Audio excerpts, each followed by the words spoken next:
Hey guys, hope you're all doing very well, and welcome back to another YouTube lesson. It's been a while, so apologies for that. We have a new guitar as well, which for anyone who follows me on Instagram or YouTube will know about. So yeah, great guitar, really liking it. I might do another video about that down the line because there's a lot to talk about with this guitar. So what I wanted to chat about today is chord forms and how we use them on the guitar as a tool for mapping out the fretboard essentially. I think there's quite a lot of misleading information out there about this and the CAGED system as we call it as well. Don't know why I did that, CAGED system. So I was teaching a student this week and I was chatting about this stuff to do with the pentatonics, you know, explaining how there's 5 pentatonic shapes and each one relates to a chord form. And he instantly said, oh, my other teacher told me not to use that. He said the CAGED system's sort of bad for your playing, it stops you improvising fluently, all this, the usual stuff that we hear. And it sort of took me back a little bit, and when I asked him if he explained why it was bad, he couldn't really answer. So anyway, each to their own, right? I'm a huge advocate for the CAGED system in chord form, so I just wanted to explain why and some of the misleading information out there about it, because it's not maybe used effectively, or people maybe don't know what they're talking about with the CAGED system. Okay, so the idea here, and what I sort of want to try and get across, is the guitar's a very complex instrument in terms of how the notes are laid out, how the strings are laid out, because it's not symmetrical, okay, unless you use fourth tunings, which means your C and F would be the top 2 strings. So it can be difficult, and one of the things for a lot of people, that beginners especially, when they're trying to work out the fretboard, is that's an E, that's an E, that's an E, that's an E, that's an E, right? And they're all the same pitch, right?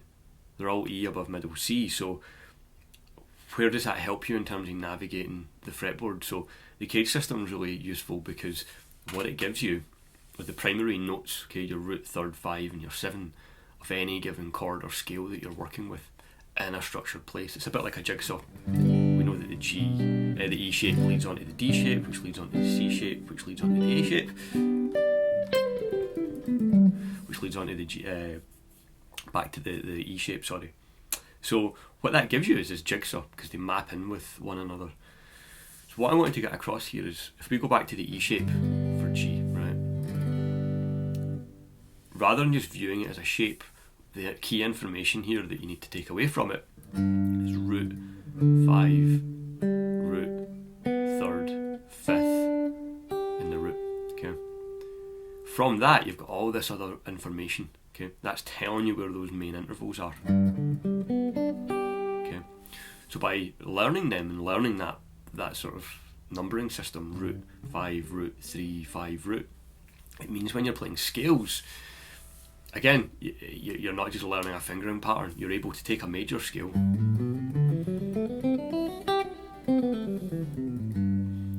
know that, okay, well, there's the 5th, there's the root, there's the 3rd, there's the 5th. If that's the 5th, that must be the 6th, okay? That must be the 7th.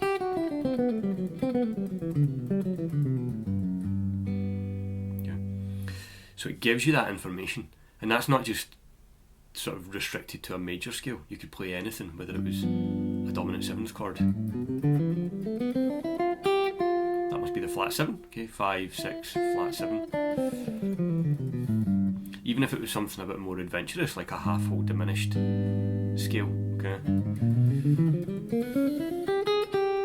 you know, right, that's going to be the 5th, flat 7, the 13, okay, minor 3rd of the sharp 9, flat 9 root, flat 7, sharp 4, because all those notes are still in the same place.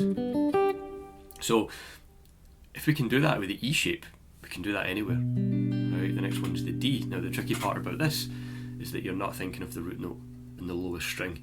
You have to locate where the root note is, which in this case is on the D string, 5th fret, okay? From there, you're then able to play any scale that you want,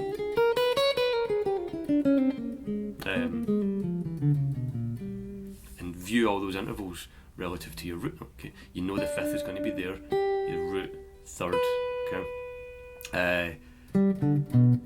So if you know where those intervals are when you play the scale, it's very easy to stop on any.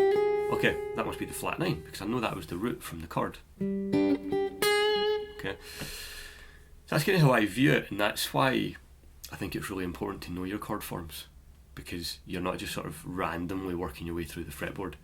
You've got these nuggets or pockets of information that you can use for developing your scale knowledge. So start with something simple. Start with the E shape and just start with major and minor pentatonics. So if that's the root note, has to be here for major and minor, so we know our minor pentatonic. What a lot of people then do is think, oh well, I know if I play a minor pentatonic down a minor third, that's my major. That's correct, but we want to play in this position, so your fifth always has to be in line with the chord. So you'd be playing, technically, if you want to think about it this way, shape 2 of E minor. That would give you G as the root note. So you've got minor, and both of them are being played over that E shape. So yeah, I mean, if you started with that, worked your way up, then depending on what scales you know and arpeggios, try and always relate everything to that chord form, and that's going to give you a nice structured way of seeing how the fretboard connects together. That's why it's useful, you know. Eventually you get to the point you don't think about this stuff, but to get there you have to sort of maybe do that groundwork. So if anyone tells you that the CAGED system is bad and you shouldn't play it, question them on it, you know, ask them why. I don't see any negatives to why you wouldn't want to use 5 different chord forms to map out the fretboard. You know, it's I just don't understand why you wouldn't want to. So yeah, that's kind of my take on it. If you're interested in this stuff and you want some lessons, get in touch. Instagram, YouTube, Facebook, whatever, and we can maybe try and sort something out. Guys, thank you very much for watching, and I will see you on the next video, no doubt. Take care.